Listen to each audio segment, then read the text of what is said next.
योगेंद्र कुमार सिंह जी प्रयागराज से। राधे राधे सर। जी। महाराज जी राधे राधे, सादर प्रणाम। महाराज जी, गृहस्थ जीवन या सन्यासी जीवन दोनों में श्रेष्ठ कौन है और क्यों है? चुनौतियां ज्यादा किसमें हैं? दोनों में श्रेष्ठ कौन है? दोनों बराबर है ना। हाँ, गृहस्थ से ही सन्यासी का प्रादुर्भाव होता है, समझना। जो संत महात्मा है ये पैदा कहाँ होते हैं? गृहस्थ से। गृहस्थ में तो पैदा होते हैं, इसके बाद विरक्त हो जाते हैं। विरक्त होने के बाद इनका पेट पोषण कहाँ से होता है? गृहस्थों से। जब हम इस पक्ष में देखते हैं तो गृहस्थ हमारी दाहिनी आंख हुई, और गृहस्थों को उपदेश देकर भगवत प्राप्ति कौन कराता है? संत जन। पाप रहित कौन करता है? संत जन। सतमार्ग उनको कौन दिखाता है? संत जन। तो दोनों आंखें हुई ना, एक गृहस्थ आंख हुई, एक विरक्त आंख हुई, और दोनों आंखों की एक ही दृष्टि है, भगवान। अगर भगवान की प्राप्ति नहीं की तो गृहस्थ गृहस्थ नहीं, वो विरक्त विरक्त नहीं। अपनी जगह दोनों महान है, कोई छोटा बड़ा नहीं। देखो, आप मानते हो संत बड़े हैं, प्रणाम करते हो ना, और संत आपको भगवान मानते हैं। वही संत है जो आपको भगवान माने। मेरे भगवान आए हैं, सिय राम में सब जग जाने। सब में भगवान, तभी तो संत है, वो सब में भगवान देख रहा है। संत भिक्षा लेता है और शिक्षा देता है, दोनों का बराबर का नाता है, भिक्षा और शिक्षा का। वो मायाग्रस्त जीव अपनी माया के द्वारा संत सेवा करता है, वो ज्ञानी महापुरुष अपने ज्ञान के द्वारा गृहस्थ की सेवा करते हैं। गृहस्थ अन्न वस्त्र आदि के द्वारा संत सेवा करता है, संत तपस्या भजन साधना ज्ञान के द्वारा गृहस्थ की सेवा करता है। दोनों दोनों के पूरक हैं, और दोनों ऐसे हैं जैसे दोनों दो आंखें हमारी, लेकिन दृष्टि एक है। ऐसे ही दोनों हैं, गृहस्थ और विरक्त कहने को दोनों भगवान के लाडले हैं, दोनों का लक्ष्य भगवान की प्राप्ति है। अगर ऐसा है तो गृहस्थ धन और विरक्त धन, और नहीं तो आंख फूटी भी तो होती है, आंख फूटी भी होती है। अगर लक्ष्य भगवान नहीं तो फूटी है, वो अंधा है। जिसका लक्ष्य भगवान नहीं वो अंधा है, पक्का समझो। और लक्ष्य भगवान है तो वो गृहस्थ धन्य और विरक्त धन्य। मार्ग किसका चुनौतियों भरा है? दोनों का। आप गृहस्थ का साधारण नहीं है, क्योंकि उसके पास नाना प्रकार की चिंताएं हैं। उन चिंताओं से ग्रसित होकर भी वो संत सेवा करता है, वो पशु पक्षियों की सेवा करता है, और वो कुछ भगवान का नाम जप कर लेता है। गृहस्थ के पास कोई कम चुनौतियां थोड़ी है। बेटी का ब्याह है, उसकी पढ़ाई है, ये मर गया, उसका काम, फसल खड़ी है, वर्षा हो गई, फसल नष्ट हो गई, फसल को बोना है, वर्षा नहीं हुई, बहुत तरह की आपत्तियां हैं। तो क्या विरक्त को कुछ कम चुनौतियां हैं? पूरे जीवन भर ब्रह्मचर्य से रहना, ना किसी से प्यार, ना किसी से अपनापन, ना कोई मनोरंजन, पूरे जीवन भर वो अपने को जलाता हुआ भगवान के चरणों में, बराबर दोनों की चुनौतियां है। वो चिंता से जलता है, अब बेटी का ब्याह करने के लिए गया, कहाँ कैसे, कितनी समस्याएं। तो अब तुम सोचो, तुम्हें भूख लगी, भोजन पा लिया, उसको भूख लगी, भोजन का ठिकाना नहीं। तुम्हें काम सताया, तुम्हारी पत्नी है, उसको वो केवल जलन सह रहा, जलन ही जलन जलन। कोई साधारण मार्ग थोड़ी विरक्त का। काम क्रोध लोभ मोह मद मत्सर सबकी जलन। आखिरकार इंसान ही कोई संत बना है ना, तो उसकी भी तो मांगे हैं। जैसे तुम्हारी मन की मांगे, ऐसे वो अपनी हर मांग को रौंद रहा है, हर मांग को दबा रहा है, हर मांग को। तभी तो तुम नमस्कार करते हो उसको, तभी तो नमस्कार करते हो। तो दोनों की चुनौतियां कम नहीं है, दोनों समान चुनौतियों वाले। एक प्रपंच की चुनौतियां तो एक प्रपंच को सहने की चुनौती। जितना साहस हो साधु, और टूट गया वो असाधु। तो गृहस्थी में बहुत बड़े बड़े पहाड़ हैं, पहाड़ की पहाड़ चिंताएं हैं। अब पैसे की इतनी आय नहीं हो, आजकल पढ़ाई का कितना पैसा लगता है, कितने। अच्छा, कोई बीमार हो गया उसको पैसा लगना है, खेती कर रहा सिंचाई में पैसा, क्या क्या खाद पानी, क्या मतलब जिधर देखो तो पैसा पैसा। आय है नहीं।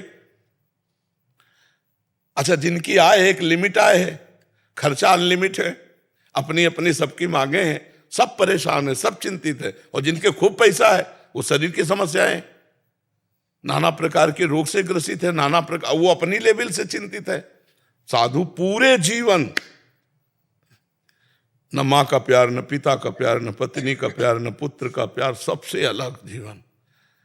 सोचो, तुम सोचो जरा, दिमाग से सोचो। ना मोबाइल देख सकते हो, न टीवी देख सकते हो, न फिल्म देख, टाकीज में, मतलब संसार के कोई मनोरंजन सुख है क्या, आप बताओ?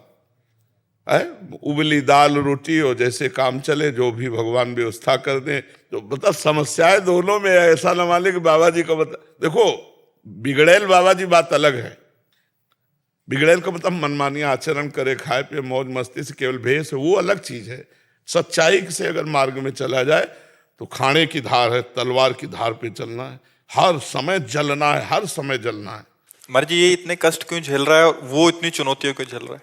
क्योंकि भगवान ने हमको जन्म दिया है, अपने अपने कर्तव्य का पालन करके हमें भगवान तक पहुंचना है। अब जैसे आर्मी में जाना है तो इतनी दौड़, इतनी ऊंचाई, इतनी लंबाई, वो पूरा सब पूरा सेट होना पड़ेगा, स्वस्थ होकर के फिर आपको जाना पड़ेगा। ऐसे परम पद भगवान की प्राप्ति करनी है तो ये सब करना पड़ेगा। तो वो गृहस्थ कैसे करे? नाम जप करते हुए अपने कर्तव्य का पालन करे, विरक्त नाम जप करते हुए अपने कर्तव्य का पालन करे। दोनों की अपनी अपनी पूजा है, भगवान अपनी अपनी पूजा से संतुष्ट हो जाएंगे। आपकी यही पूजा है, बच्चों को पढ़ाया लिखाया, नौकरी पेशा कमा के लाए और नाम जप कर रहे हैं। नाम जप नहीं किया तो फिर सब गड़बड़ हो जाएगा। पाप कर्म मत करो और नाम जप करो, तुम्हें वही गति प्राप्त होगी जो एक संत को प्राप्त होती है। पर कठिन है नाम जप करना, जरा सा काम करो भूल जाते हैं भगवान को, है नहीं?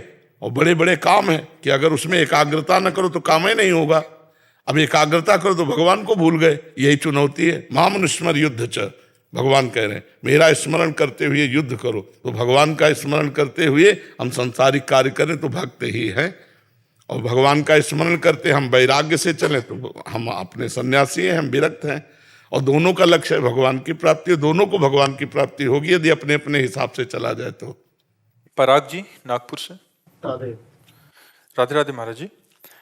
गुरुवर, जब से आप हमारी लाइफ में आए हैं मेरी पूरी लाइफ ही सुधर गई है। मेरी लाइफ पहले बहुत असत आदतों से युक्त थी, आपके दिखाए मार्ग पर अभी चल रहा हूँ, आपको गुरु माना है। महाराज जी, बहुत से लोग आध्यात्मिक सवाल पूछते हैं लेकिन साधना का प्रयोग करने में उत्सुक क्यों नहीं होते? प्रश्न करने मात्र से थोड़ी बात बनती है। भोजन की सारी प्रक्रिया बनाने की पढ़ ले तो क्या उससे भूख मिट जाती है क्या?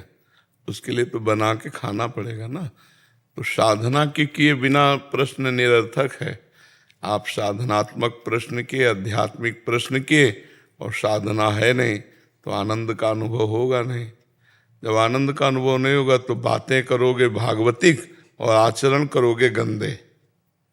आचरण करोगे सांसारिक और बातें करोगे भागवतिक, तो इसी को तो पाखंड कहते हैं, इसी को दंभ कहते हैं कि बात कर रहे हो सत्य की और चल रहे हो असत्य में, बात कर रहे हो प्रकाश की और चल रहे हो अंधकार में, बात कर रहे हो अमृत की और खा रहे हो मृत मृत्यु विष। तो ये फिर महत्व नहीं रहता। प्रायः कुछ परसेंट छोड़कर यही दशा है। बात करते हैं ज्ञान की और आचरण है अज्ञान के, तो उससे कोई लाभ नहीं मिलता। वो जीवन एक नाटक बन करके रह जाता है। जब हम ज्ञान की बात करते हैं तो ज्ञान का प्रयोग करके अज्ञान का नाश करके सत्य मार्ग में चलें। जो प्रश्न किया उसको अपने जीवन में उतारें, जो उत्तर मिला उसको अपने जीवन में उतारें, तभी आनंद आएगा। नहीं आएगा तो दूसरे कुछ भी करें, अपने लोग ऐसा ना करें। अपने लोग जितनी बात जानकारी हमको मिली उस जानकारी का हम प्रयोग करें, अपने जीवन में उतारें, तभी आनंद आएगा। जैसे कई भाई लोग आते हैं कि हमने प्रवचन सुना, उसके प्रभाव से हमने विषय त्याग कर दिया, गंदी गंदी बातें त्याग कर दी, अब मैं नाम जप करता हूँ, मैं अच्छे से चलता हूँ। ये हुआ कि आपने सत्संग सुना तो अपने जीवन का सुधार किया। अब जो जो सुनते जाओ उसे आचरण में उतारते जाओ। आप पैंट शर्ट में भी महात्मा हैं, आप धोती कुर्ता में भी महात्मा हैं। महात्मा लक्षणों से होता है, वेश मात्र से महात्मा नहीं होता। वेश और लक्षण हो तो क्या कहना है? वेश और लक्षण ना हो तो महात्मा नहीं है। अच्छा, वेश नहीं और लक्षण है तो महात्मा है। तो खूब अच्छे से नाम जप करो और सच्चे आचरण वाले बनो जी। भगवान की कृपा कैसे मिलती है? भगवान की कृपा मिलती है। संतों का आदर करे, संतों के वचन का आदर करे तो भगवान की कृपा प्राप्त हो जाएगी। संत जन जो कह रहे हैं वैसा चलो, भगवान की कृपा। भगवान की कृपा से संत मिलते हैं, संत कृपा से भगवान मिलते हैं। महाराज जी, नाम जपना कष्ट पूर्वक, नाम या मंत्र जब कष्ट पूर्वक जपे, जैसे दंडवत करके या ध्यान पूर्वक, ज्यादा फ्रीजी जिससे खुश हो। भैया इस शरीर से कुछ मतलब नहीं। तुम सोफा में बैठ जाओ, एसी चला लो और राधा राधा कहो, तुम्हारा मतलब है केवल भजन। अच्छा, अब शरीर में हमें पीड़ा हो रही, मान लो हम ऐसे कठोर में बैठे हैं, तो हमारा चित्त भजन में है या पीड़ा में है? तो फिर हमारा भजन तो अधूरा हो गया ना। भक्ति बहुत मृदुल है, मृदु आचरणों से प्राप्त होती है। हमें भगवान के चिंतन में डूबना है। हमारा पैर समेटने से दर्द होता है तो हम पैर फैला लेते हैं। अब हमारा पैर का चिंतन तो गया ना, पैर फैला लिया आराम से। अब राधा राधा राधा राधा राधा राधा राधा, हमारा लक्ष्य है भगवान का ध्यान, नाम का ध्यान करना। वो जैसे भी नाम का ध्यान हो, इस बात को समझ लेना। जो नाम सुने और नाम जपे और भगवान के मार्ग में चल दे, तो जब पुत्र के बहाने नारायण बुलाया तो भगवत प्राप्ति हो गई। हम राधा राधा कहेंगे, नारायण नारायण जानबूझ के नारायण को पुकारेंगे, हमें भगवत प्राप्ति नहीं हो जाएगी। जब मरा मरा कह करके ब्रह्म ऋषि हो गए तो हम राम राम कह के ब्रह्म ऋषि नहीं हो जाएंगे, हम भगवान को नहीं प्राप्त कर लेंगे। ये बात समझना है। हमें लूटने का अवसर मिल गया। राधा राधा राधा नाम सुधा रसम रसितुम जिह्वात। भगवान ने बड़ी कृपा की कि मुझे सच्चा मार्ग मिल गया। सबको ये मार्ग नहीं प्राप्त होता, शास्त्रों में है, लेकिन सबको स्वभाव के अनुसार हो जाता है, अलग अलग सबको जाता है। नहीं, बाजार में बहुत सी चीजें हैं, लेकिन सब चीजें थोड़ी हम खरीदते हैं, अपने मनोनुकूल चीजें खरीदते हैं। ऐसे शास्त्र में सब मार्ग हैं, अपने मनोनुकूल लोग मार्ग में चलते हैं। बड़ा कोई कृपा पात्र होता है तो भगवान के इस मार्ग में आता है। संकेत जाजू जी औरंगाबाद से। श्री हरिवंश। श्री हरिवंश महाराज जी, भगवान के प्रति पूर्ण समर्पण, पूर्ण आश्रय की भावना कैसे आ सकती है? वचन से तो मैं बोलता हूं कि मैं भगवान के पूर्ण आश्रित हूं, लेकिन मन से पूर्ण आश्रित होने के लिए मुझे क्या क्या करना पड़ेगा? सबसे पहली बात, भगवत प्रेमी महापुरुषों का संग। प्रथम भगति संतन करि संगा, दूसरी रति मम कथा प्रसंगा। गुरुपद पंकज सेवा, तीसरी भक्ति अमान। चौथी भगति मम गुण गन, करे कपट तजिगान। मंत्र जाप मम दृढ़ विश्वासा। पंचम भगति सुवेद प्रकाशा। छठ दम शील बिरत बहु कर्मा। निरत निरंतर सज्जन धर्मा। सातों समूह मोहि मैं जग देखा। मोते अधिक संत कर लेखा। आठों जथा लाभ संतोषा। सपने नहीं देखे पर दोषा। नवम सरल सब सन छलहीना। मम भरोस ही हरस नदीना। ये 9 प्रकार की भक्ति भगवान श्री राम जी ने सबरी माता के सामने गाई। इनमें अगर एक भी हो जाए तो 9 अपने आप आ जाएंगे। जो नवधा भक्ति है उसमें आखिरी है आत्मसमर्पण। श्रवणम कीर्तनम स्मरणम विष्णुर्पाद सेवनम अर्चनम वंदनम दास्यम सख्यात्म निवेदनम। आपका है कि भगवान को कैसे आत्मसमर्पण किया जाए, तो पहली भक्ति संतों का संग करें, भगवान से प्रार्थना करें कि मुझे सच्चे संतों का संग मिले।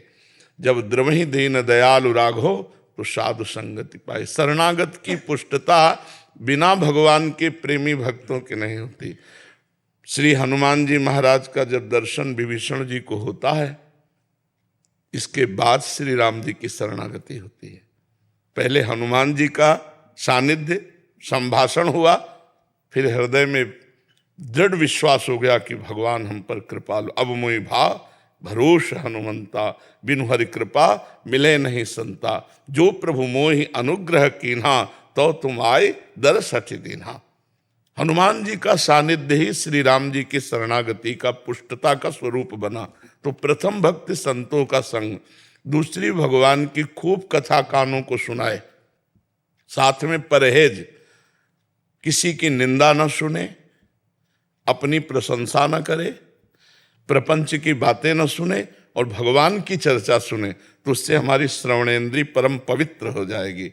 वाकेंद्री हमारी भगवान के नाम का कीर्तन, दूसरों की प्रशंसा भले कर दे, निंदा ना करे किसी की, अपनी वाणी से भगवान के नाम का जप, भगवान की लीला कथा कहना, इससे हमारी रसेंद्री वाणी पवित्र हो जाती है। इसमें दो हैं, रसेंद्रिय और वाकेंद्री, एक कर्मेंद्रिय एक ज्ञानेंद्रिय। और भगवान का भोग लगा करके हम प्रसाद पावें तो हमारी रसेंद्री पावन हो जाती है।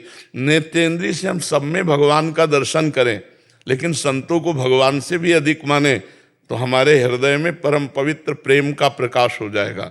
जब हम किसी से किसी भी प्रकार का दोष दर्शन न करते हुए अपने गुरु प्रदत्त नाम मंत्र का निरंतर जप करते हैं तो हमारा हृदय भगवान के प्रेम भाव से द्रवित हो जाता है।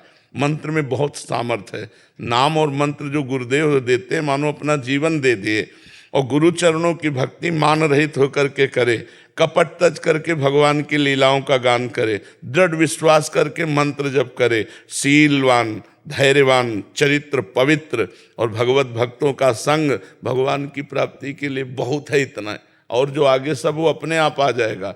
हर्ष दैन्यता का त्याग करके भगवान पर दृढ़ भरोसा रख करके जब हम जो भी कार्य करते हैं सब भगवान को समर्पित कर देते हैं तो धीरे धीरे आत्मसमर्पण की स्थिति आ जाती है। शरीर समर्पित, वाणी समर्पित, मन समर्पित और स्वयं समर्पित। तनुवांग मनोभिरमलय सोहम त्वयिवाश्रिता। शरीर, वाणी, मन और स्वयं अर्थात अहम सहित समर्पण हो गया। समर्पण ही सिद्धि है। अब वो रात दिन भगवान के चिंतन में भगवदाकार डूबा हुआ है, संसार का चिंतन छूट गया। यही तो जीवन मुक्त महापुरुष की स्थिति है। न मान, न मोह, न मद, किंचन मात्र दोष नहीं रह गया। और हर समय बस नाम चल रहा है, रूप चल रहा है, मंत्र चल रहा है, भगवान का चिंतन चल रहा है। कभी रो रहा है, कभी भगवान के चिंतन में हंस रहा है, कभी भगवान की लीलाओं का चिंतन करके डूब करके मानो समाधि को प्राप्त हो रहा है, कभी नृत्य कर रहा है। ये सब दशाएं महान भागवत के हृदय में जागृत हो जाती हैं। तो आप खूब नाम जप करें, पवित्र आचरण करें, संतों का संग करें और जो कर्म करें वो भगवान को समर्पित कर दें। इसी से भक्ति जागृत हो जाएगी। अवध बिहारी दास जी, राधे राधे महाराज जी, आपके चरणों में कोटि कोटि नमन। जय जय राधा वल्लभ श्री हरिवंश। महाराज जी, साधक को ऐसे कौन से साधन करने चाहिए जिसके फलस्वरूप उसके हृदय में सबके प्रति प्रेम, समानता और सुख दुख में समान रहने का भाव आए? सबको देख करके भगवान की भावना करनी चाहिए। मत्ता परतरम नान्यत किंचिदस्ति धनंजय। हे धनंजय, मेरे सिवा कोई नहीं है। तो हमें स्त्री दिखाई दे रहा है, पुरुष दिखाई दे रहा है, अच्छा दिखाई दे रहा है, बुरा दिखाई दे रहा है, तो हमको चाहिए कि सब में पहले भावना करें कि ये पुरुष तो दिखाई दे रहा है लेकिन इसके हृदय में परम पुरुष भगवान बैठे हैं। ये स्त्री तो दिखाई दे रही है लेकिन इसके हृदय में भगवान बैठे हैं। और मन से हम उसको प्रणाम करें या अभ्यास करें, सब में भगवान है ऐसा देखने का अभ्यास करें। भगवान तो है ही, सर्वम खलमिदम ब्रह्म ने नानास्ति किंचन। जड़ चेतन जग जीव जत सकल राम मैं जानी। बंदों सबके पद कमल सदा जोरी जुगपान। सब में भगवान का और ये दर्शन करने की टिकाऊ स्थिति तभी आएगी जब भजन होगा। अगर खूब डट के भजन नहीं हुआ तो आप सोचोगे कि इनमें भगवान है लेकिन उनके दोष दर्शन आ जाएंगे। ये भगवान कैसे हो सकते हैं? तो वो रोल नीचता का कर रहा है लेकिन है उसमें भगवान। स्वांग तो खलनायक का कर रहा है लेकिन बहुत अच्छा आदमी है। ऐसे ही नीचता का रोल हो रहा है, सतोगुण, रजोगुण, तमोगुण, पर सच्चिदानंद भगवान है अपनी माया के द्वारा ऐसा कभी तामसिक वृत्ति दिखा रहा है, कभी राजसिक वृत्ति दिखा रहा है, कभी सात्विक, और वो गुणातीत है। तीनों गुणों से परे परमात्मा विराजमान। तो डट के भजन करना पड़े, खूब नाम जप, खूब मंत्र जप। इसके बिना हमारे हर प्रश्न में नाम जप है, क्योंकि नाम जप की धरा के बिना जैसे नींव ना हो तो बिल्डिंग नहीं टिक सकती, ऐसे नाम जप के बिना परमार्थ है ही नहीं। जो जितना भजन करेगा उतना ही परमार्थी होगा। परमार्थ की बातें कर लेने से कोई परमार्थी नहीं हो जाता, भजन करने से परमार्थी बनता है। और भजन करो, सात्विक भोजन पाओ, गंदे आचरणों से बचो। जिन आचरणों को निषेध किया है शास्त्रों ने उन आचरणों से बचो। अपने धर्म के अनुसार चलो, बस सब में भगवान की भावना करो तो सिद्ध होने लगेगी। समझ रहे हैं? सौरभ बंसल जी। राधे राधे महाराज जी। महाराज जी, मैं भारत सरकार में कार्यरत हूं और एक अधिकारी हूं।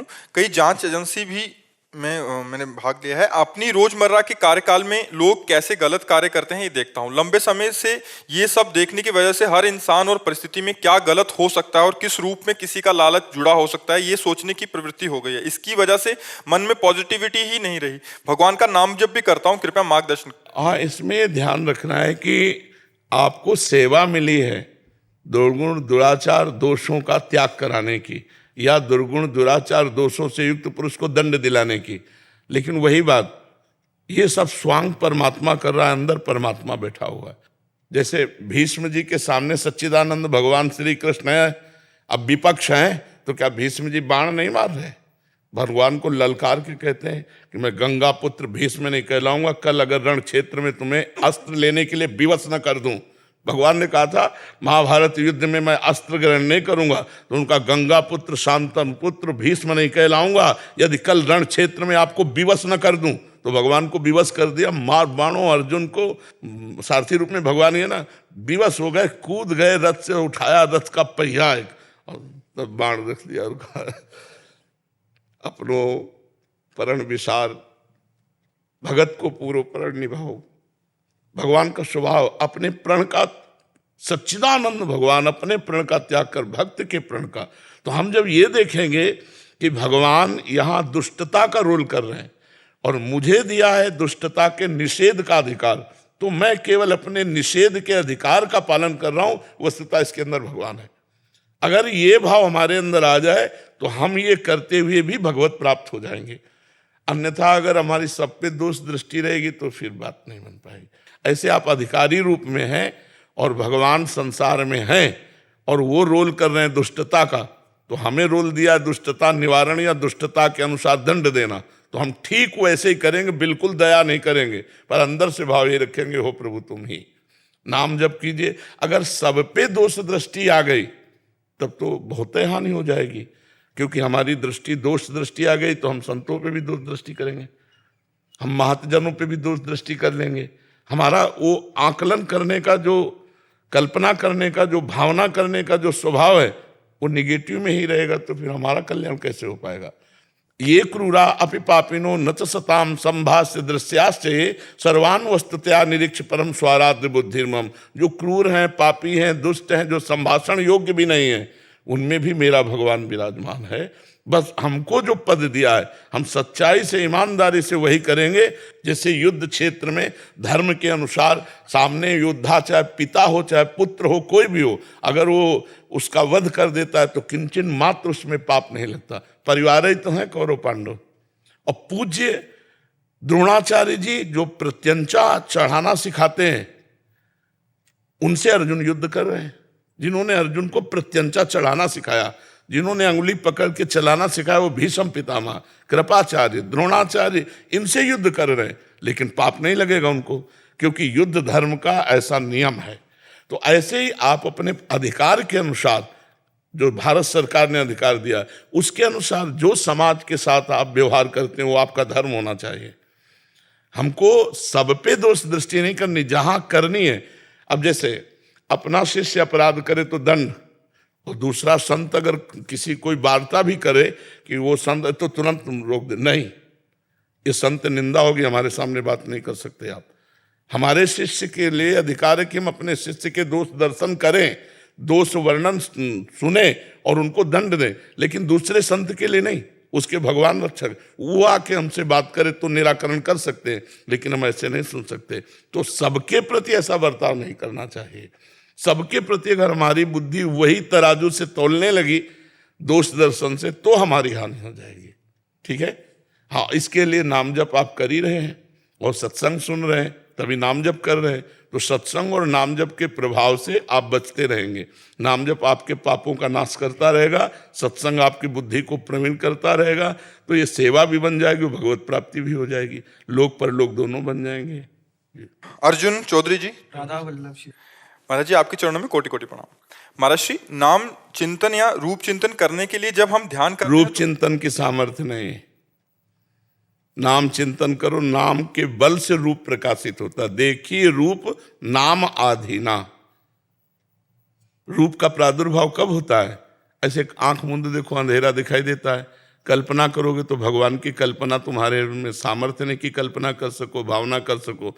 तो हम नाम लिखें राधा, उसी का ध्यान कर रहे हैं, अपने मन को एकाग्र। फिर देखना हो जहाँ राधा लिखते हो वहीं राधा रूप प्रकाशित हो जाएगा, वहीं कृष्ण रूप प्रकाशित हो जाएगा। पहले नाम पे ध्यान दो। अगर हम ककहराव मात्रा बढ़िया पढ़ लिए ना तो हम ऐसे कोई भी ग्रंथ पढ़ सकते हैं। अगर हमें गणित के सूत्र याद हो गए तो कोई भी सवाल लगा सकते हैं। ABCD बढ़िया आ जाए तो अंग्रेजी पढ़ना सीख जाएंगे। ऐसे ही अगर नाम जप आ जाए तो अध्यात्म पर विजय प्राप्त हो जाएगी। अध्यात्म की जो योग्यताएं हैं, जो सद्गुण, सब अपने आप आ जाएंगे। जो राम राम कहना नहीं जानते थे, मरा मरा कहे, वो ब्रह्म ऋषि हो गए। किससे हो गए? मरा मरा मरा मरा मरा मा नहीं तो राधा राधा राधा राधा राधा।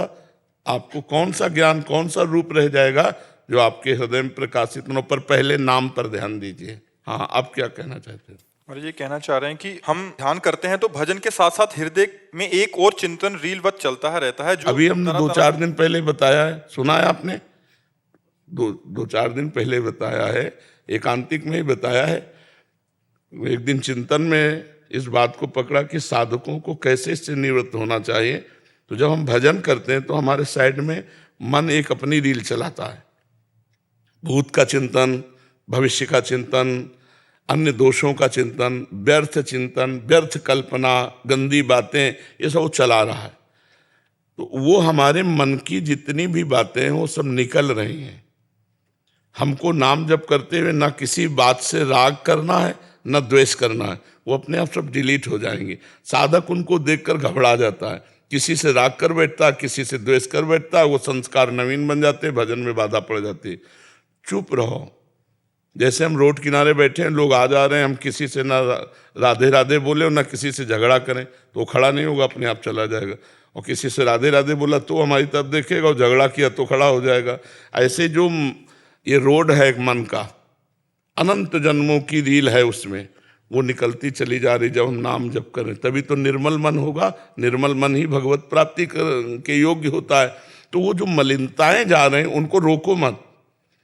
वो अपनी भावना दिखाएंगी, सुख, लोभ या दुख, किसी का द्वेष का चिंतन होगा तो जलन, बिल्कुल नहीं, शांत रहो। जलन उसी मन में हो रही, आप में नहीं। आप दृष्टा हैं, आप आत्मस्वरूप हैं, इतना तो समझिए। आप मनुष्य नहीं हैं, आप मन नहीं हैं, तो आप उसको सह जाएंगे। अगर आप मन बनेंगे तो आप जलने लगेंगे, भजन छूट जाएगा। लगेगा यार जब भजन करो तो और ज्यादा गंदी बातें आती है, तो वो आती नहीं है, वो मन से निकलती हैं। ठीक है, धैर्यपूर्वक भजन करो। तेज जी। राधे राधे। राधे राधे महाराज जी। महाराज जी, संसार में रहते हुए कैसे आंतरिक और बाहरी स्थिति में बैलेंस करें? नाम जब भी पुष्ट हो और माया का खेल भी खेलते रहें। माया का खेल भगवान की सेवा समझकर खेलते रहोगे तो पार हो जाओगे। माया को माया समझकर तो फांस लेगी। माया का खेल अगर मतलब माया समझकर मनोरंजन करोगे तो फंस जाओगे, निकल नहीं पाओगे। माया का खेल भगवान की सेवा समझकर, पत्नी पुत्र परिवार नाथ सकल संपदा तुम्हारी, मैं सेवक समेत सुत नारी। अब सेवा करो। अब नौकरी पेशा जो भी कर रहे हो, धन कमाने के लिए कर रहे हो, धन परिवार के पोषण के लिए कर रहे हो, और परिवार भगवान का है। अब वो माया का खेल तुम्हें बांधने वाला नहीं होगा। अगर उस खेल को तुम माया समझकर भोगने के चक्कर में पड़े तो फंस जाओगे। माया को माया समझ करके भोगने वाले कभी उद्धार नहीं होता। माया को भगवान का स्वरूप समझो। जैसे इन शरीर मंदिरों में भगवान विराजमान है, ये ध्यान रखो। केवल बाहर ईंट पत्थर के मंदिरों में ही भगवान नहीं विराजमान है, इन शरीरों में भी भगवान विराजमान है। जहाँ माया है वहाँ मायापति विराजमान है। कोई कण ऐसा नहीं जहाँ भगवान न विराजमान हो। तो अपने परिवार को भगवान की सेवा समझो। नौकरी पेशा भगवान की सेवा है, किसानी व्यापार भगवान की सेवा है, क्योंकि सृष्टि भगवान की है। ऐसे भाव से तो माया में खेलो, कोई परेशानी नहीं। माया को माया समझ के खेलोगे बंध जाओगे। अंदर से सुमिरन करो और बाहर से भगवान की सेवा की भावना से, नौकरी व्यापार किसानी जो भी है, पढ़ाई लिखाई जो भी है, वो भगवान की सेवा की भावना से, तो भगवान की पूजा हो जाएगी। तो ये खेल खेलते हुए भी आप जीवन मुक्त हो जाएंगे। जैसे चक्रवर्ती सम्राट महाराज अम्बरीश जी हैं, सावई मना कृष्ण पदार विंदयो, मन भगवान के चरणों में और तन सेवा में। ये सब सेवा ही है। तो तन सेवा में, मन भगवान में काम बन गया, और मन और तन दोनों माया में, तो फिर नरक, दुर्गति, जन्म मरण, ये सब है। समझ पा रहे हो? नाम जप करते हो इसे भगवान की सेवा समझो। ये माया भगवान को लेके डोल रही है, दिखाई दे रही है माया, और है भगवान। कहो सो कहाँ जहाँ प्रभु नहीं है भगवान। तो भगवान को पहचानो तो माया है ही नहीं। खेलो भगवान के साथ, विविध खेल खेलो। हे भगवान, आप पत्नी रूप में आए हो, पुत्र रूप में आए हो।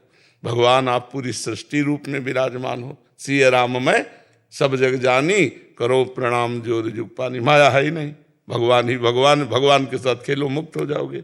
माया के साथ खेलोगे, फंस जाओगे। महाराज जी, कहीं ना कहीं ये प्रश्न सभी के हृदय का है कि ये भी करते रहे और ये भी करते रहे। इतना मनोरंजन है कि एक तरफ भगवान खड़े हो, बुला रहे हो, तो कहेगा नहीं आप आओ हमारे साथ।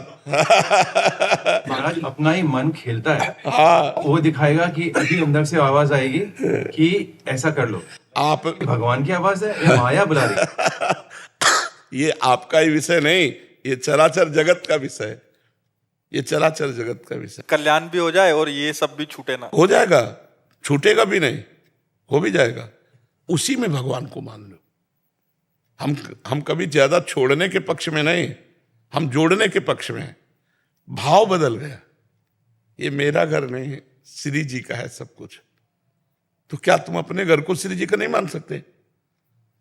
हमारा भगवान को लेके है, आपका अहंकार को लेके है, बस इतना अंतर है। जी, इसका मतलब सूक्ष्मता से देखा जाए, जो जहां है वहां वहां भगवत प्राप्ति कर सकता है। बिल्कुल बिल्कुल, कुछ छोड़ने की जरूरत नहीं और जोड़ने की जरूरत है।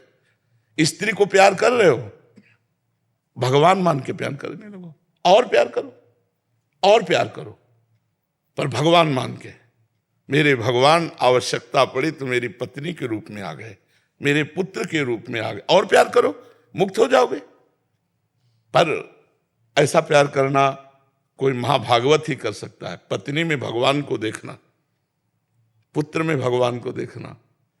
अगर हम अपनी वासनाओं की पूर्ति के लिए पत्नी का भाव रखते हैं तो वो बंधन कारक है, और ये मानते हैं कि भगवान मुझे सहयोग देने के लिए पत्नी के रूप में आए हैं, तो वो पत्नी से प्यार करोगे, भगवान की प्राप्ति हो जाएगी।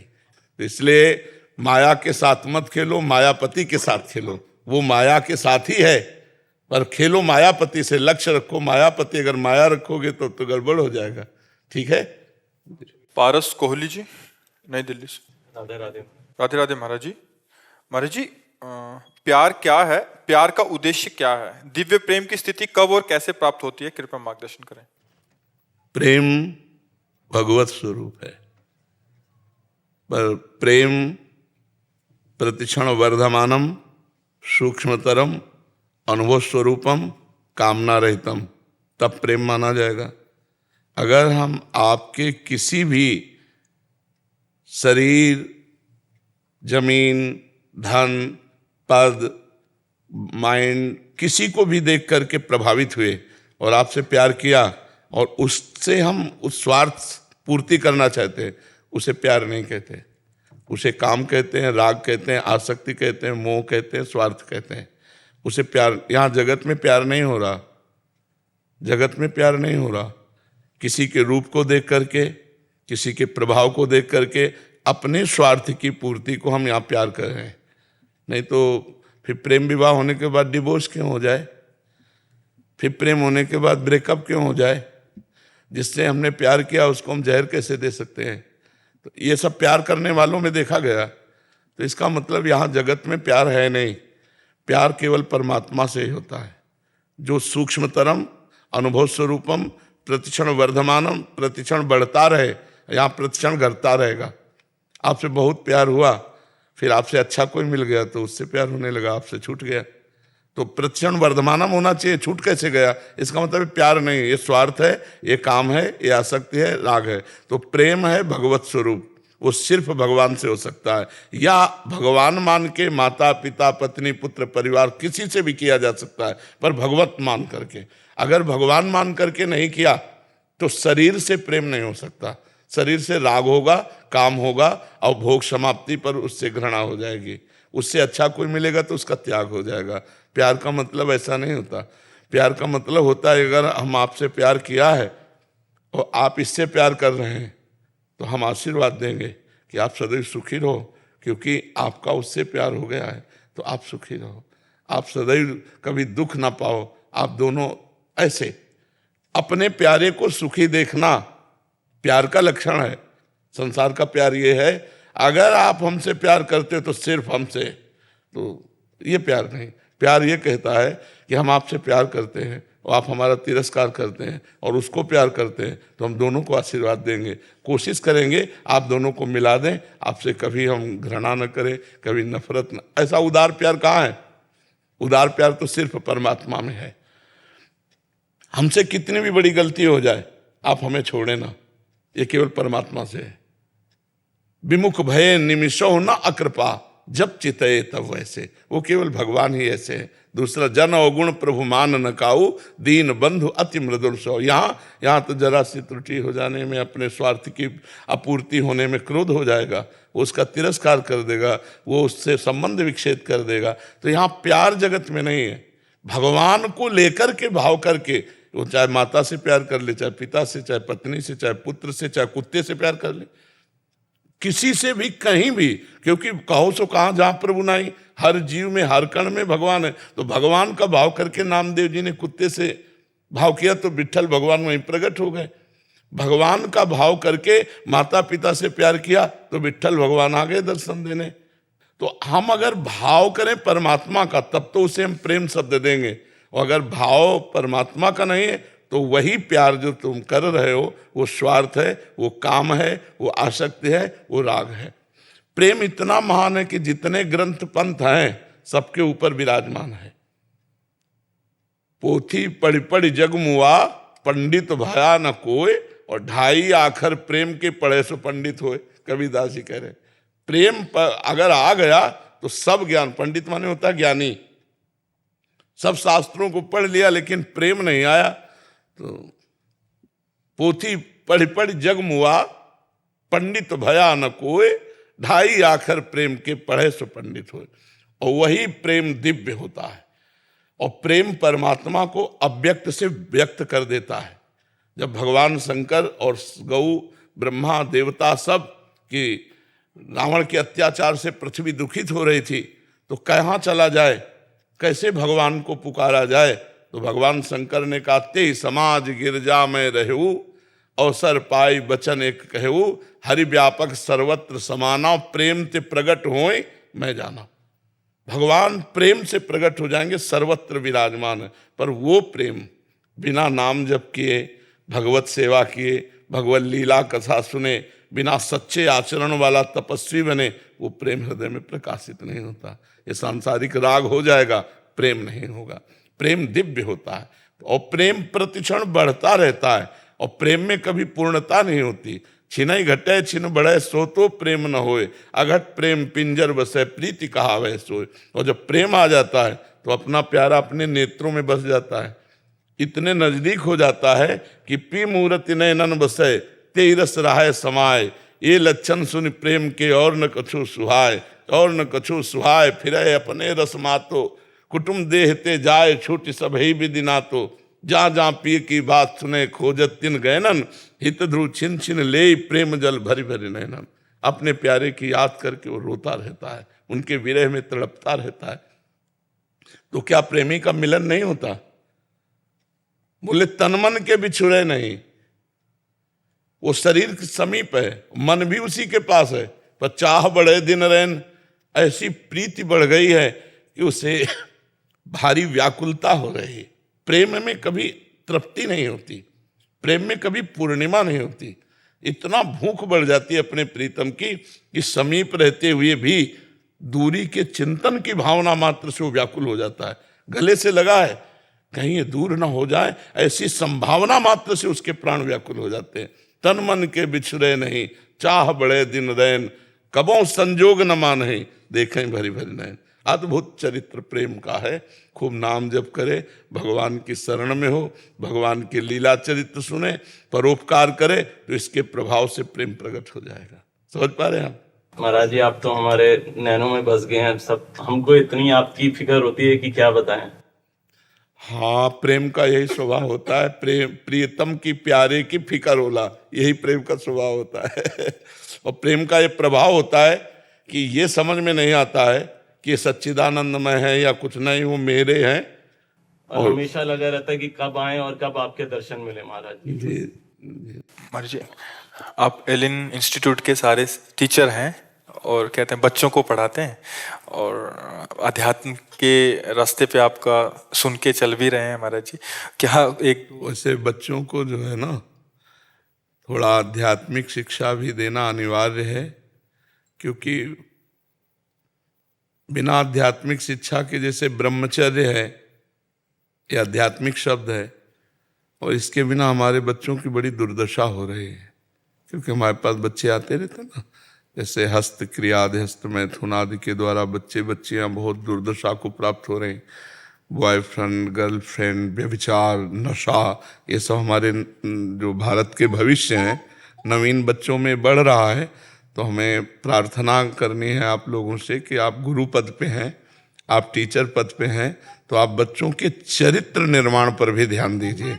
नहीं, जैसे वो किसी ने कहा कि जिसका धन गया उसका कुछ नहीं गया, जिसका स्वास्थ्य गया उसका कुछ गया, लेकिन जिसका चरित्र गया उसका सब कुछ गया। नहीं कहा जाता है? अंग्रेजी में क्या कहा जाता है? Money is lost, nothing is lost. If health is lost, something is lost. If character is lost, everything is lost. आज हमारे बच्चों में उल्टा हो रहा है। तो अब हमें चाहिए कि विद्यार्थियों का चरित्र निर्माण करें, क्योंकि उन्हीं में से कोई एमएलए बनेगा, उन्हीं में से कोई सांसद बनेगा, उन्हीं में से कोई मंत्री बनेगा, कोई डॉक्टर बनेगा, कोई मास्टर बनेगा। तो हमारे बच्चे ही भारत के हमारे भविष्य हैं। तो अगर उनका ब्रह्मचर्य परिपक्व है, चरित्र अच्छा है, कोई व्यसन नहीं, तो वो एकाग्रता पूर्वक अपनी पढ़ाई में लगेंगे, एकाग्रता पूर्वक वो जिस लक्ष्य को प्राप्त करना चाहते उसमें चल पाएंगे। ब्रह्मचर्य हानि से सबसे बड़ी हानि होती है, वो स्मृति पे फर्क डालता है, शरीर में प्रमाद पैदा करता है, आलस्य, सोने का मन करता है, कमर, घुटने, इनमें दर्द शुरू हो जाता है, बहुत खाने की प्रवृत्ति या बिल्कुल न खाने की प्रवृत्ति, मतलब जीवन को बर्बाद करने के लिए वे पूरा है। जैसे 20 वर्ष तक ब्रह्मचर्य रहें और फिर इसके बाद गृहस्थ धर्म में जाएं, तो एक अनुकूलित वातावरण उनको गृहस्थ में, तो वो निकल जाएंगे बढ़िया जीवन। और 20 के पहले ही ब्रह्मचर्य नष्ट कर दिए तो बहुत बड़ी हानि हो जाती है। ये ऐसे शिक्षक हैं, ये आगे की कंपटीशन तैयारी कराते हैं। बच्चे महाराज जी बहुत प्रेशर उन पे क्रिएट हो जाता है। उस प्रेशर देखो, हम जो बता रहे हैं इसी में क्षमता है हर प्रेशर को सहने की। आप समझो, ब्रह्मचर्य के द्वारा हमारी जब स्मृति प्रवीण होती है तो एक बार बोलो और बस दिमाग में हम उसको फिट कर लें। आप कभी जीवन में पूछ लेना, तो हमारे जो बच्चों को प्रेशर लगता है ना पढ़ाई, वो ब्रह्मचर्यहीनता के कारण लगता है। नहीं, एक आनंद की अनुभूति, ब्रह्मचर्य एक शीतलता है, ब्रह्मचर्य एक बल है, और ब्रह्मचर्य ब्रह्म है, उसको समझना चाहिए। तो हमारे बच्चों बच्चियों में ये आप जानकारी जरूर दें, क्योंकि जो आध्यात्मिक पढ़ाई है वही इसे सुधार सकती है। भौतिक पढ़ाई में तो और इसका प्रोत्साहन दिया जाता है, जैसे डॉक्टर कहते हैं प्रोत्साहन स्वरूप में कि कोई हानि नहीं है, और यहाँ प्रत्यक्ष बच्चों के जीवन बर्बाद होते चले जा रहे हैं। उनका आहार व्यवहार चरित्र अगर ठीक है तो पढ़ाई में उन्नति प्राप्त करेंगे, नहीं तो परेशान हो जाएंगे, फिर नशा करने लगेंगे, फिर हार जाएंगे, फिर वो अपने आप को नष्ट करना चाहेंगे। बहुत से बच्चे हारने पर अपने आप को नष्ट करते हैं ना। क्यों? हार जाना एक स्वाभाविक प्रक्रिया है, लेकिन नष्ट करना स्वाभाविक प्रक्रिया नहीं। हार और जीत दो ही पक्ष होते हैं, पास होना या फेल होना। मान लो थोड़ा हमारी प्रमाद स्थिति में उत्तर सही नहीं हुआ, हम फेल हो गए, तो हम अगली साल और पढ़ करके फर्स्ट नंबर में आने की कोशिश करें कि करने की कोशिश करें। तो ये बच्चों को संभालना है। पढ़ा तो आप रहे ही हैं, जिस विषय को पढ़ा रहे हैं बड़ी प्रवीणता से पढ़ाइए, क्योंकि वो सब में भगवान विराजमान। लेकिन ये जरूर चरित्र के विषय में क्यों, अब बताइए। गुरुदेव भगवान, मैं अर्ज करना चाहता हूँ, हमारी संस्था का ध्येय संस्कार से सफलता तक ही है, और यही जो आपने बात कही, यही भाव हम करते हैं। लेकिन इंटरनेट और यूट्यूब, जैसे हम भी आप तक इंटरनेट से पहुंचे, आप हम तक इंटरनेट से पहुंचे, लेकिन इन बच्चों को समय से पहले वो सब मिल रहा है जो नहीं मिलना चाहिए। इसमें आप और हम बहुत सीमित और अपने आप को एक असहज महसूस करते हैं। कुसंग हो जाता है महाराज जी मोबाइल आदि से। तो कोई नियम, कोई कानून, हर चीज के लिए नियम कानून रेगुलेशन है, लेकिन इंटरनेट किन बच्चों तक इनको समय से पहले उन सब चीजों की सुविधा हो गई। बिल्कुल। अच्छा, उससे क्या होता है महाराज जी, एक दूसरे से संपर्क हो जाता है या गलत चीजें देख हाँ, सकते हैं। ये वायरस की तरह बढ़ता है। हाँ बिल्कुल बिल्कुल। पेरेंट्स भी इसके आगे बहुत अपने आप को असमर्थ महसूस करते हैं, क्योंकि हमें उनको उनकी पढ़ाई के लिए भी देना पड़ता है, हमें उनको उनके दूसरे डेवलपमेंट के लिए भी देना पड़ता है, टेक्नोलॉजी से हम अलग। मोबाइल आवश्यक भी है। हाँ बिल्कुल बिल्कुल। मतलब हम सब आपसे नियमित रूप से ज्ञान प्राप्त कर रहे हैं, मार्गदर्शन प्राप्त कर रहे हैं। ये इंटरनेट की क्षमता है, ये इंटरनेट की शक्ति है। हम तो आज दर्शन के लिए आपके पास आ पाए, लेकिन आपसे हमें रोज मार्गदर्शन मिल रहा है। लेकिन इन विद्यार्थियों को, इन युवा पीढ़ी को जो गलत क्षेत्र है उस पर उस भी पे वो कोई नियंत्रण नहीं है। हाँ, बिल्कुल। और हम सब शिक्षक, पेरेंट्स, अभिभावक चाह के भी नहीं कर पा रहे। जी जी। मूल कारण है हमारे जी उनके पतन का। लेकिन उसका निषेध भी नहीं किया जा सकता क्योंकि आवश्यक है वो। मैं अगर जैसे हमारे बच्चे इस बात को समझ जाएं और वो खुद बचना चाहें तो उन्हें कौन गिरा सकता है। पर हमारे बच्चों के दिमाग में भरना होगा कि ये चीजें आपके पतन के कारण हैं, ये आपका पतन का उद्दंड बच्चे, उनकी बात तो नहीं, कुछ सभ्य बच्चे हैं, वो अपना सुधार कर रहे हैं और सुधार करेंगे। हमको ये बात उनके सामने रखनी है, जो बात हम कह रहे हैं ये बात अगर हम 1 मिनट में भी रख देंगे या आप ना सुनाओ, किसी के सुनाए हुए बातें सुना दो तो उनके दिमाग में तो आ जाए ये गलत है। अभी तो उनको यही नहीं पता गलत है। बहुत से डॉक्टर सपोर्ट करते हैं, बहुत से मित्र सपोर्ट करते हैं, मोबाइल आदि के वीडियो सपोर्ट करते हैं, तो उनका मन वैसे ही चंचल है तो उनको और अच्छा लगने लगता है गलत मार्ग। तो हमें समझाना होगा कि गलत मार्ग से सुख नहीं मिलता। आगे चलकर आप मान लो गृहस्थ हुए, ब्याह किया, उसे अभी जो ये बहुत हानिकारक फैल रहे, हमें कोई हफ्ता नहीं जाता जिसमें ऐसे बच्चे ना आते हो कि मैं भेंट करना चाहता हूँ, तो उनको बहुत प्यार से, दुलार से, मैं तुम्हारा दोस्त हूँ, बिल्कुल तुम ठीक हो जाओगे, उनको एक प्रोत्साहन पहले देते हैं और फिर धीरे से तुम देखो दौड़ लगाओ, तुम ये नियम चलो, तुम ऐसे चलो, तुम ऐसे चलो। तो ऐसा नहीं कि प्रभाव नहीं पड़ रहा। सुधार, अगर हम कुछ ऐसे बच्चे होते हैं जिनको जानकारी ही नहीं कि मैं गलत जा रहा हूँ, दोस्तों के संग में और सब ऐसे, अगर उनको आप लोग ऐसा जानकारी दे तो मुझे लगता है 100 में कुछ % बच्चे तो सुधार सुन के हो जाएगा। और जब हमारे कुछ बच्चे अच्छे हो जाएंगे ना तो उनके संग से कुछ बच्चे अच्छे हो जाएंगे। और कुछ जो उद्दंड है वो तो किसी की नहीं मानेंगे, न संत की, न शास्त्र की, और न अपने माता पिता की, न टीचर की। तो उनको फिर भागवतिक दंड या सरकारी दंड मिलता है तो फिर उनको सुधरना होता है। उद्दंडता का फल दंड ही है, दंड से ही सुधारा जाए। वो साम नीति के द्वारा तो सुधर नहीं सकते। आपके दर्शन हो गए यार, एक एक दुपट्टा सबको पहनना। महाराज जी, एक जीवन में हार एक अटल सत्य है। जीतेंगे, हारेंगे। हार के प्रति स्वीकार्यता बहुत कम होती जा रही है समाज बहुत होती है, हाँ, बहुत कम। भगवान ने कहा सुख दुखे समय कृत्वा लाभा अलाभो जया अजयो। अजय माने पराजय में भी हमें समान रहे। पर ये नाम जप से हो जाएगा। अगर नाम जप किया जाए तो हमारी इतनी बुद्धि धैर्यवान रहेगी कि हम हार को भी जीत में बदल देंगे। हम हार कर निराश नहीं होंगे। नाम जप पर अब स्कूल में नाम जप वाली बातें तो कही ले जाती। 18-20 साल के, 15 साल के विद्यार्थी तो सोचते हैं हमारे सिलेबस का पार्ट ही नहीं है। हाँ, वो सोचते हैं, जी जी, लगता है कि ये तो हमारे पिताजी, पेरेंट्स। हाँ, ऐसा लगता है। लेकिन तभी बुद्धि दृढ़ होगी जब भगवान का नाम जप, थोड़ा भी अगर नाम जप करने लगे तो बुद्धि धैर्यवान हो जाए, बुद्धि पवित्र हो जाए। भगवान का नाम मंगलमय है। ये बहुत से बच्चे जपते भी हैं, बहुत से जपते, पर प्रायः ऐसी धारणा है कि ये तो बुजुर्गों का काम है। संत बड़े परमार्थी वेद धरे अवधूत, राम नाम की करे घटना भाग जाए नमदूर। सीताराम महाराज की जय। महाराज एक चीज समझिए हमारे बुलवाते हैं कि बजरंग बांका गिल्ले चारों नाका बांधे गाड़ी पिछाड़ी, जिसने धर्म की रात बिगाड़ी, धर रहे उसी को जो ना माने किसी को, बोरिया बाबा रहे ना संकट रहे ना भय, सदा रहो निर्भय निर्भय नाम हरि का लीजिए।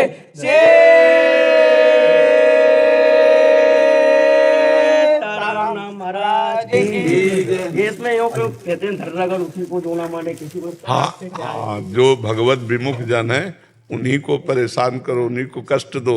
जो भगवत विमुख जन है उनको रोको, जो भगवान के भक्तों को कष्ट देते हैं, क्योंकि महावीर होला ऐसा कहते हैं, जो भगवान से विमुख है। बाबा लाला पे पता नहीं कहाँ जादू कर दियो है। 24 घंटा यूं ही के